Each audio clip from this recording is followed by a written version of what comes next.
Hi, it's Rana, and today I have a layout for Mix It Up Monday and also for 52 weeks of 52 favorite photos. I have failed miserably on my 52 weeks layouts. I haven't done this in several Mondays. That's the sketch we're using. It was created by Brandy Joe. And if you look down in the description box, you're going to have links to her social media. But she's the one who created this, and I think she is also playing along on Instagram, so you'll have to check that out. I'm going to show you a few things that I'm using. I'm going to tell you that the photos are a soccer tournament, and I know you may be thinking, oh, that's not everyday photos, but if you knew this kid, you would know that he plays soccer every day of his life, and it is every day.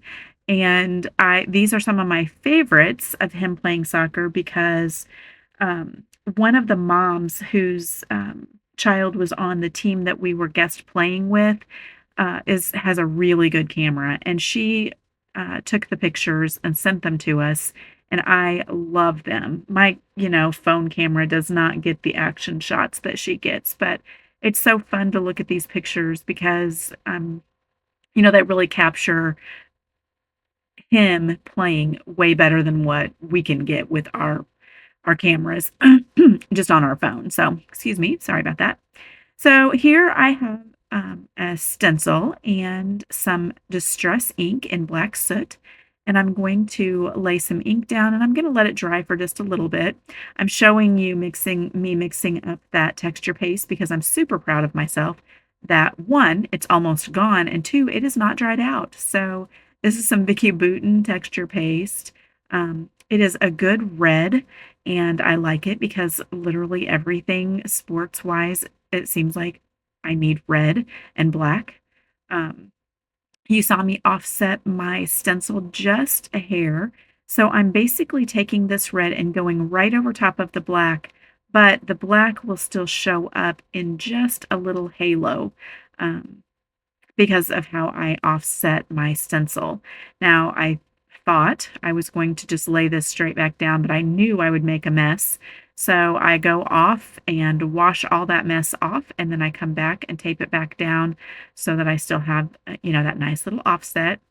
And then I'm going to lay some more texture paste down. I don't go over it. I don't try and scrape up the extra or anything. Like, I'm just putting it on there because it's so hard to get it in exactly where you want it. And you can see up there on the top, um, there's a few places where, it was on more stars. If you really want it to be perfect, well, one, if you really want it to be perfect, don't do mixed media, right? Because it's never perfect. It's always messy. But if you really want it to be perfect, you could take that, like I was using the mint tape, you could tape off where you want it to be, and then you won't get into any little areas that you don't want stenciled. I don't mind it being a little bit messy. I did take that little eraser I just showed you. It's a mono sand eraser.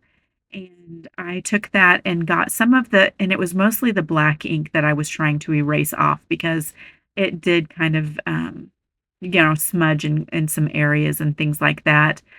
And, uh, but I'm going to take this Dilutions ink splatter. It's the black, of course.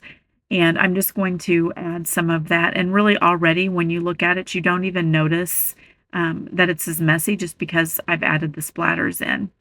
But, also as you start adding things over your mixed media, it covers up some of the little areas that you think are mistakes, uh, and it all works out in the end. At least it does to me, in my opinion. So I'm going to use. Brandy had some. Uh, oh my goodness, photo slides. What do you call that? It's just left me. Anyway, the little negative.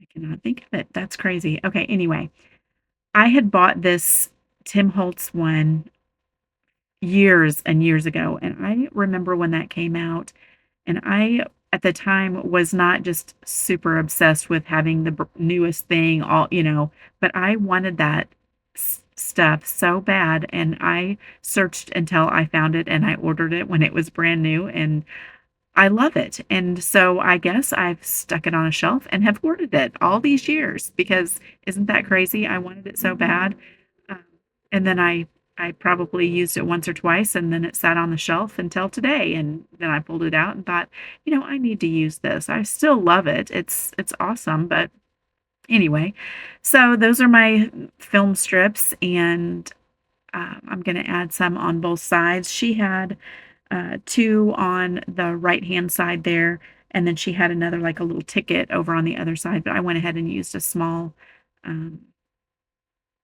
a small one of the little film strips on the other side as well.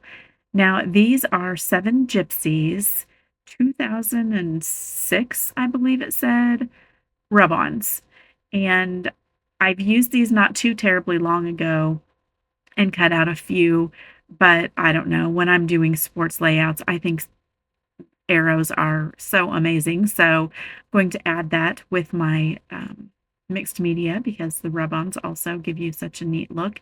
And they will actually rub on right over top of the ink and texture paste and everything. So I am going to add those in. And I'm mostly doing the stars and the arrows. And, I think it works. I don't need a lot of embellishing here because I do have 4 photos. Now, the sketch only called for 2, and it had the title in the middle of the photos. I still put my title in the middle. I just, went with 4 photos, and I'm actually gonna have a second page. I just couldn't narrow these photos down because she had so many good action shots, and I wanted to use so many of them. And it's funny because, in one of the pictures, you can see us on the sidelines cheering for him, because she was on the other side of the field when she was taking the pictures, and you can see us over there too, and it was pretty funny. So that will be on the page that will be next to this one. It's not gonna look exactly like this one. I didn't do mixed media on another sheet, and I probably won't pull that out and do that again, um, just because I know I'm gonna have a ton of photos on the other side. One little bit of my well, the top part of the arrow, stuck to the backing sheet, and I wasn't sure if it would work for it to just, come off kinda like a sticker, but it actually did, and once I rubbed it on, you cannot tell at all that it was messed up and that I had to fool around with it for a little bit.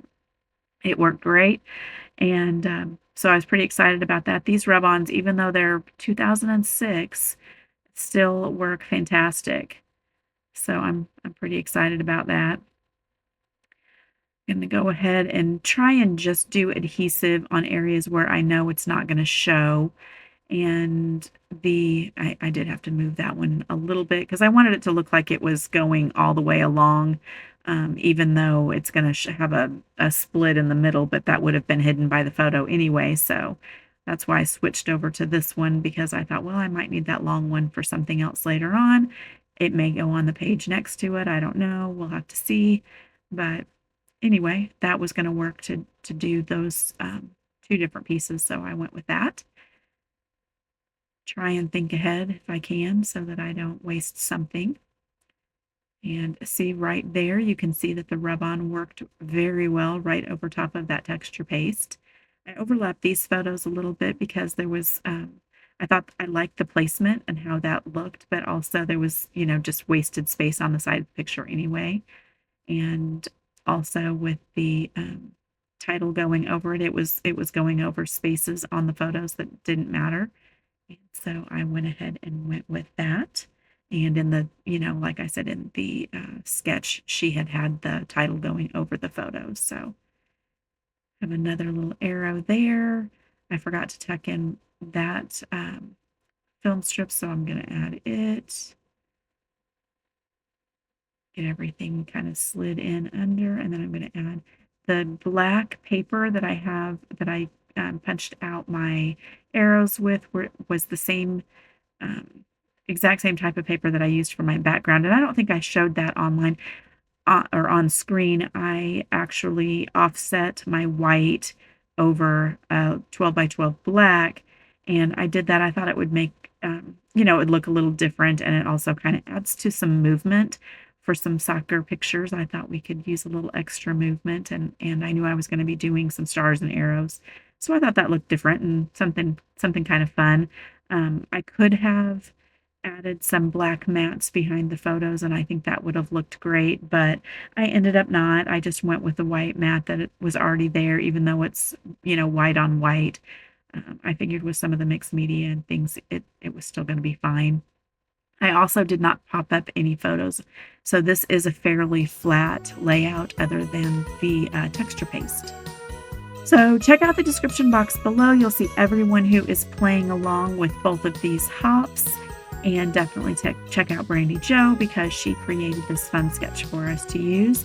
Tara O'Rourke puts the hop together for Mix It Up Monday every month. So check out her Facebook group as well. And thank you so much for being here. If you have not yet, please hit that subscribe button. I would really appreciate it. And I would love to have you here again next time. Thanks. Bye-bye.